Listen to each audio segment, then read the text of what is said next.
Have you ever wondered why the guy who seems to do everything right, who's kind and never starts a fight, is the exact same guy women admire, but only from a distance? Why the woman you're interested in seems to respect you, but never actually desires you? The problem isn't what you're doing, it's what you're failing to do. I'm going to show you why your passivity is the biggest wall standing between you and the virtuous woman you pray for every night. I'm going to teach you the difference between being a nice guy and being a man of peace, and how flipping that switch will change the way the world and women see you. We need to have an honest conversation. You were probably taught that being a good Christian man means being harmless, that being meek is the same thing as being a doormat. You avoid conflict at all costs. You say you decide whenever she asks where to eat, and you swallow your feelings just to keep the peace. You think you're being a saint, but the hard truth is you're just being passive. And passivity, brother, is the opposite of the masculinity God designed for you. A virtuous woman, a woman of substance who fears the Lord and knows her worth, isn't looking for an accessory for her life. She's looking for a safe harbor, a rock, someone with a clear sense of direction. When you shrink back and refuse to lead, even in the little things, you're telling her, I'm not capable of protecting you from life's storms because I can't even decide what I want for myself. That isn't attractive. It creates insecurity. And insecurity is poison to any deep connection. I'm not saying this from a pedestal. I'm saying this as someone who used to mistake silence for patience and fear for humility. The foundation of everything we're talking about today isn't me. It's eternal truths that have stood the test of time. If you want to understand what it means to be a man, you have to go straight to the source. In 1 Corinthians 16:13, the word is short and to the point. Be on your guard, stand firm in the faith, be courageous, be strong. Notice the text doesn't say be a nice guy and hope things work out. It says to stay alert and act with courage. Being a man of courage requires movement. It requires you to step out of the comfort zone of your own inertia. If you want to be the man your family needs or the man a woman of God feels safe following, you need to start exercising self-mastery today. In fact, if that's the kind of man you've decided to become, go ahead and smash that subscribe button right now. This channel is your headquarters for that transformation. I want you to stop right now and think about one decision you've been putting off. Maybe it's a tough conversation with a friend, a change in your health, or a project you never actually started. Grab a piece of paper or open the Notes app on your phone and write it down. Your task is to make a decision on that within the next 24 hours. It doesn't have to be the perfect decision, but it has to be a decision. Stop sitting on the fence. Passivity is comfortable because it shields us from rejection, but it robs us of respect. And here's the secret no one tells you. Often what you call being nice is actually a form of selfishness. You're not being kind to her. You're just afraid of taking responsibility if something goes wrong. But why do we as men fall into this trap of thinking that being passive is the same as being a good guy? There's a dangerous myth we've been told about what it really means to be meek, and that's exactly what I want to talk about right now. The nice guy myth. You know, I spent a long time believing that being a nice guy was the peak of Christian virtue. I thought if I never disagreed, if I was always helpful and never made any noise, God would bless me with a quiet life and a wonderful woman. But I learned the hard way that there is a massive gap between being a good man and just being a nice guy. The nice guy isn't driven by kindness. He's driven by fear. He's kind because he's terrified of confrontation. He's helpful because he's desperate for approval. And here's the cold, hard truth. Women can smell that insecurity from a mile away. A virtuous woman doesn't want to be the center of your world, in a way that turns you into her satellite. She wants a man who has his own axis, a man who knows how to say no when it's necessary. Look me in the eye. Christ was not a nice guy. He was a man of peace, yes, but he was a man of overwhelming strength. He confronted the powerful. He flipped tables in the temple, and he was unwavering in his mission. He was what we call meek. And the true definition of meekness isn't weakness. In the original Greek, the word used for meekness described a war horse that had all the power in the world, but was under the total control of its rider. That is what you need to pursue. Power under control. If you are harmless because you lack strength, you aren't virtuous. You're just incapable. Virtue only exists when you have the capacity to be strong and assertive, but you choose to channel that for good, for protection, and for leadership. The Bible gives us the roadmap for this mindset in Proverbs 25:28. Like a city whose walls are broken through is a person who lacks self-control. Think about that. If you have no boundaries, if you have no walls, anyone can walk in. Anyone can step on you, and you offer no security to anyone. A woman is attracted to a man with solid walls because she knows that inside those walls, she and her children will be safe. When you're passive, your walls are down. You're open territory and vulnerable, and no woman wants to build a home on unprotected ground. Today, I want you to take the motive test. Next time you're about to agree to something or do a favor for someone, especially a woman, ask yourself, am I doing this because I truly want to and believe it's right? Or am I just doing it to avoid an awkward vibe or to make her like me?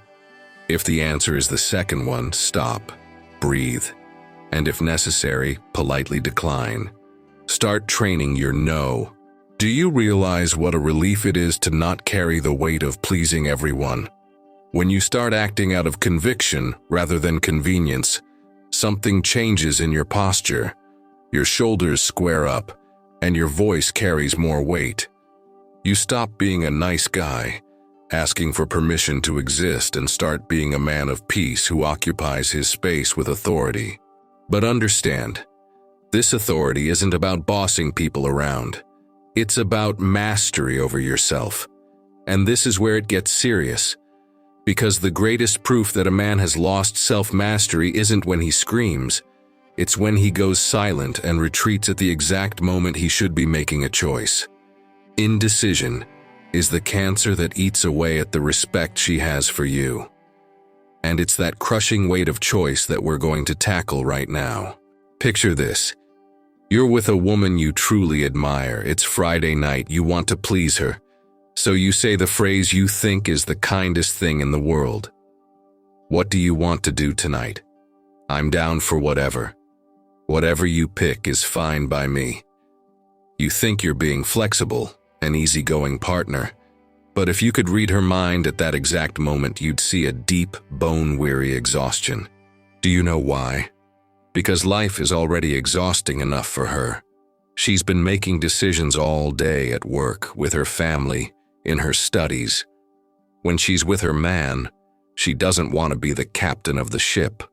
When you refuse to choose, you aren't being nice. You're taking the burden of responsibility that belongs on your shoulders and dumping it onto her back. Passive decision-making is one of the biggest attraction killers in existence. A virtuous woman wants to feel safe enough to relax in your presence, and she can only relax if she knows you've got your hands on the wheel.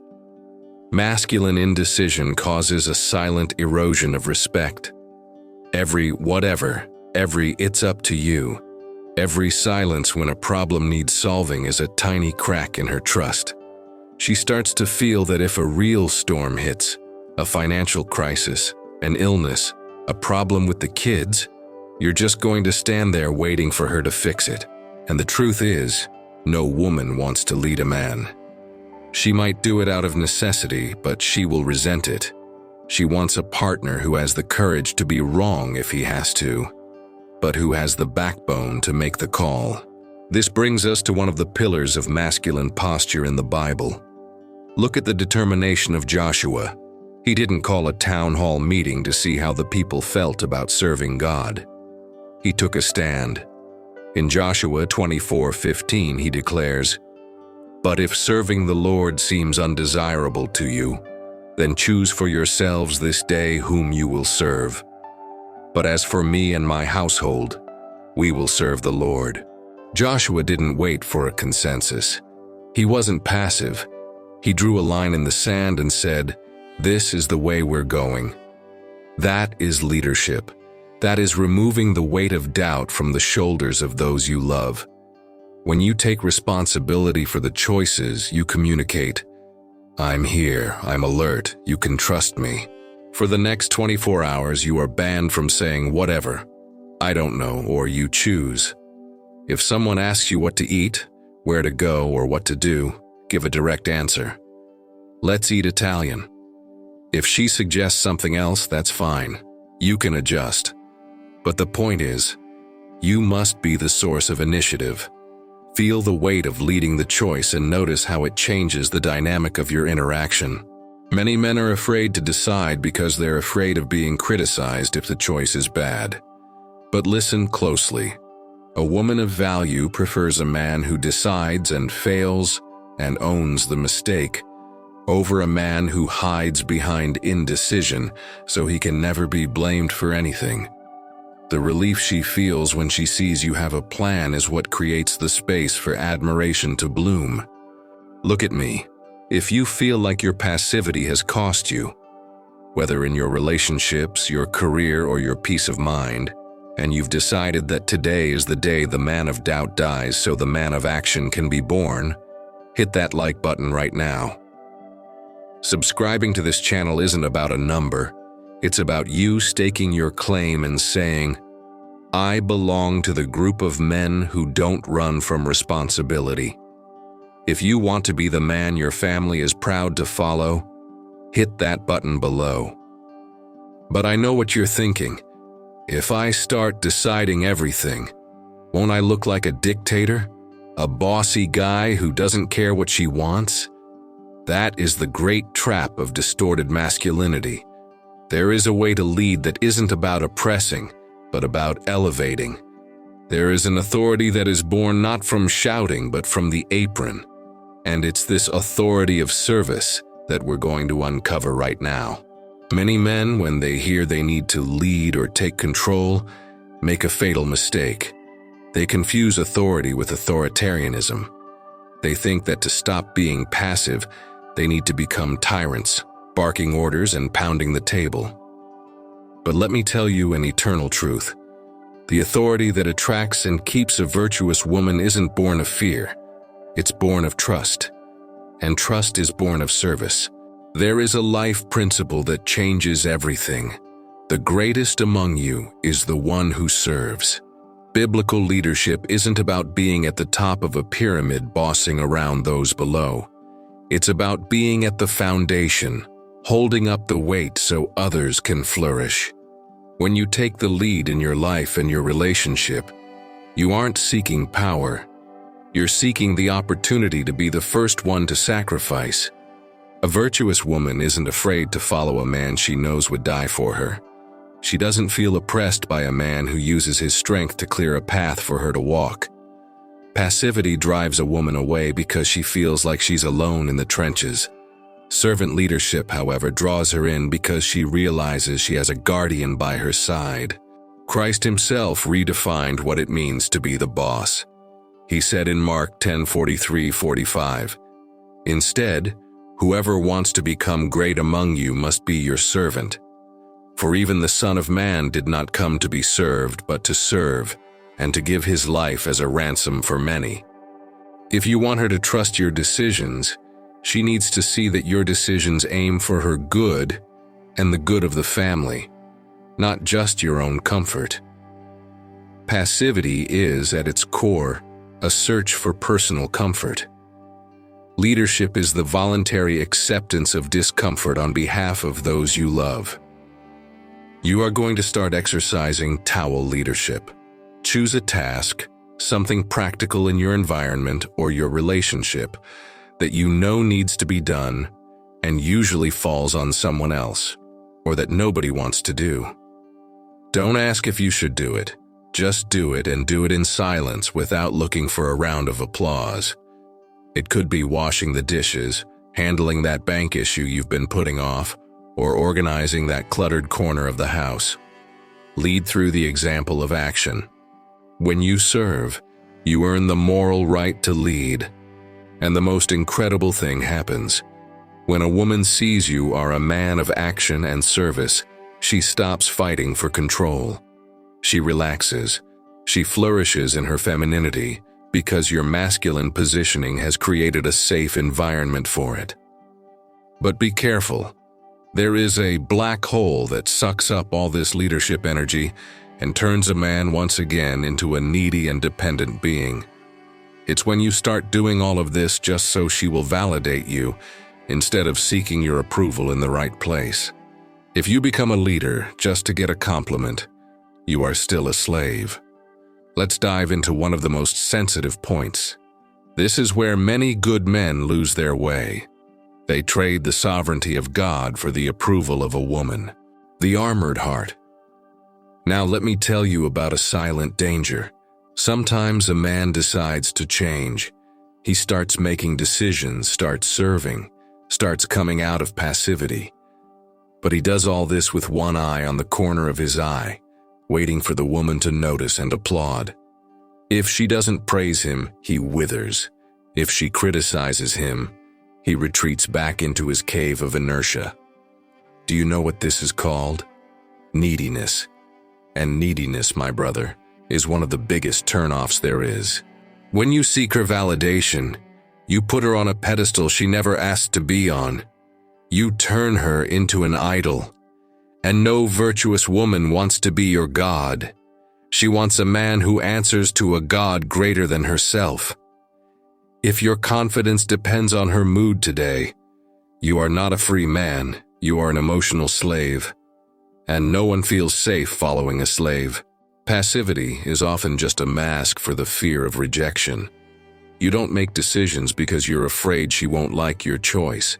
You don't take a stand because you're afraid of losing her affection. But understand this, a man who is afraid of losing a woman has already lost her. Because he has lost her respect, your heart needs to be armored, anchored in something that doesn't change with the wind. Scripture is surgical on this point. In Galatians 1:10, Paul asks a question that every man should ask himself in the mirror every morning. Am I now trying to win the approval of men or of God? Or am I trying to please men? If I were still trying to please men, I would not be a servant of Christ. If you replace men with women in this verse, the truth remains the same. If your main goal is to please her in order to feel validated, you have ceased to be a servant of the Most High and become a beggar for attention. A real man finds his identity in the fact that he is a child of God. Period. When you know who you are before the Creator, you don't need her to tell you that you are a good boy. You already know who you are. And that inner security, that lack of need for approval, is what makes a man magnetically attractive. I want you to do a validation fast. For the next 48 hours, you're going to do good things. You're going to lead and you're going to serve. But you are forbidden from fishing for compliments. If you do something amazing and no one notices, you're going to smile inside and say, I did it because it was the right thing to do. And my Father saw it. Feel what it's like to be the owner of your own internal approval through your connection with God. When you stop sucking energy from her to feel like a man, you finally begin to emanate energy. You cease to be a bottomless pit of neediness and become a source of stability. You become the kind of man who doesn't crumble when criticism comes, because your house was built on the rock, not on someone else's feelings. And once your heart is shielded and your identity is secure, you are ready to stop just reacting to life and start designing life. A man without vision is a man who quickly becomes passive again. So let's talk about how you become the architect of your own destiny. The architect of destiny. Let me tell you a truth that may hurt a little. A virtuous woman is not just looking for a companion. She is looking for a destiny. She wants to know that when she holds your hand, she is stepping onto a ship that has a defined port. The most dangerous passivity of all is not that of someone who does nothing, but that of someone who does a lot, but doesn't know where they're going. You may have a stable job, be educated, and go to church every Sunday, but if you don't have a clear vision of who you want to be and where you want to take your family in the next 5, 10, or 20 years, you're still being passive. You are letting life decide for you. And a man who is carried by the wind cannot offer the anchor that a woman of value needs to feel secure. Do you know what happens when a man has no vision? He becomes reactive. He lives to put out fires. He complains about the government, his boss, the economy, but never takes on the role of architect of his own reality. A woman of God, who cultivates virtues and dreams, will not want to spend her life helping you decide what you want to be when you grow up. She wants to be the co-pilot of a man who has already started the engines and knows the route. There is an eternal truth that says that without a clear vision, we get lost. The Bible puts it masterfully in Proverbs 29:18. Where there is no vision, the people perish, but he who keeps the law is blessed. When the text speaks of vision, it is not about predicting the future. It is about having a revealed purpose. It's about looking at your life today and asking, what does God expect of me as a man? What legacy will I leave behind? A man with purpose is magnetic. He doesn't need to beg for attention because the energy he puts into his mission shines through on its own. When you focus on your mission, the right woman not only notices you, she feels the desire to walk alongside you. Take that piece of paper you used in the first chapter. Now, I want you to write your statement of direction. Define 3 pillars: spiritual, physical, and professional. Write down where you will be in these 3 areas exactly 1 year from now. Be specific. I will be earning X, weighing Y, and reading the word Z minutes a day. Don't ask anyone's permission to dream this. It's your project. It's your map. Understand one thing. The world will try to convince you that you should just go with the flow. But the flow of the world today leads men to mediocrity, addiction, and loneliness. Being the architect of your destiny requires you to say no to cheap distractions and yes to hard, quiet work. When you start acting like a man with a destiny, your value in the marketplace of life skyrockets. You stop attracting drama and start attracting purpose. You stop attracting women who just want to be taken care of and start attracting women who want to build a spiritual empire with you. You have the tools, you have the vision, and you know where you're going wrong. There's only one thing left to close this cycle and ensure that you never return to the mud of passivity. There is one final step, one leap, that separates those who watch videos from those who change history. The leap of faith. This is where your life really begins, or where it stays exactly the same. I've seen many men watch videos like this, feel that rush of motivation, say Amen, and 10 minutes later sink back into their couch in indecision. Don't be that guy. Knowledge without action is not power. It's just religious entertainment. And you're not here to be entertained. You're here to be transformed.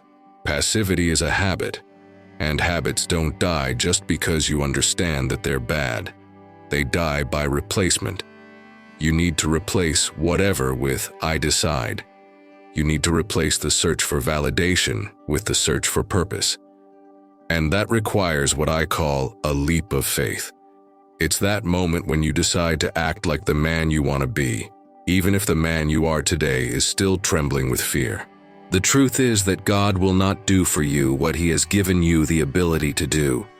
He gave you strength, He gave you mental agility, and He gave you the Spirit. But you are the one who needs to get up from your chair and lead. In James 1:22, the word is a direct warning to the man who likes to accumulate wisdom, but is too lazy to practice it. Be doers of the word, and not merely hearers who deceive themselves. Don't fool yourself, my brother. Don't think that because you've watched this video so far, you've already solved the problem of your passivity. You only solve the problem when the woman you live with notices that something has changed. When she realizes that you've stopped asking what to do and started presenting solutions. When she feels that if the world falls apart, you are the safe haven that will not waver. This is your commitment of honor. Over the next 7 days, you will choose an area of your life, whether in your relationship, your work, or your health, where you have been passive. During that week, you will take full leadership in that area. No excuses, no asking permission to act righteously. At the end of each day, you will kneel and give an account to God. Father, today I did not hide. Today I took the helm. There is deep relief in stopping running away. There is a peace that surpasses all understanding when a man finally takes the place that has been reserved for him since creation. You will realize that as you become this man of action and direction, the virtuous woman you desire, or the one who is already by your side, will begin to respond to you in a way you have never seen before. Her admiration will be a reflection of your integrity. But I need to give you a real warning. The moment you decide to stop being passive and start taking action, the world will try to pull you back. And it won't do it with a frontal attack. It will do it subtly.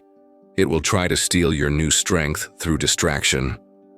You may even have the intention to lead, but if you don't know where you're spending your most precious resource, you will fail again. Passivity paralyzed you in the past, but distraction is what can kill your future now that you've started to move. If you want to know how to protect your time and your purpose from this silent thief, you need to watch this video that's appearing on your screen right now. How distraction steals your God-given time and how to master yours. Click on it now. See you there in a few seconds. I'll be waiting for you.